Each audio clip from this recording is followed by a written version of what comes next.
ایک دفعہ کا ذکر ہے کہ ایک ظالم بادشاہ تھا جس کے پاس ایک جادوگر تھا۔ بادشاہ نے جادوگر کو اپنی ریاست کو تقویت دینے اور لوگوں کو خوفزدہ کر کے اپنے ظلم کی حمایت کرنے کے لیے استعمال کیا۔ تاہم جادوگر بہت بوڑھا ہو گیا تھا اور اسے بادشاہ کے محل میں اس کی جگہ لینے کے لیے اسے جادو سکھانے کے لیے ایک ہوشیار لڑکے کی ضرورت تھی۔ جادوگر کو ایک ذہین لڑکا ملا اور اسے اس جگہ کے لیے چنا۔ اس نے لڑکے کو وقفے وقفے سے جادو کا سبق سکھانا شروع کیا۔ چالاک لڑکا روزانہ جادوگر کے پاس جاتا تھا۔ راستے میں اسے ایک راہب ملا جو اللہ سبحانہ و تعالی کا بڑا علم رکھتا تھا۔ لڑکا روزانہ راہب کے ساتھ جادوگر کے پاس بیٹھا کرتا تھا، جس کی وجہ سے اسے دیر ہو جاتی تھی اور سزا ملتی تھی۔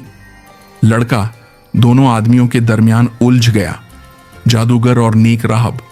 جادوگر کافر تھا جو لوگوں پر ظلم کرنے کے لیے جادو کا استعمال کرتا تھا، جبکہ راہب ایک نیک آدمی تھا جو اسے اللہ کے بارے میں بتاتا تھا۔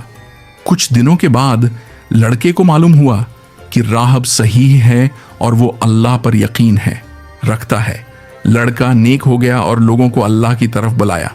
اس نے اللہ سے دعا کی کہ وہ ایک نابینا آدمی کو شفا دے، اور جب وہ ٹھیک ہو گیا تو لڑکے نے اس آدمی سے کہا کہ اللہ ہی اسے شفا دینے والا ہے، اور وہ شخص ایمان لے آیا۔ بادشاہ کو اس لڑکے کی کہانی معلوم ہوئی اور وہ اس پر غصہ ہوا۔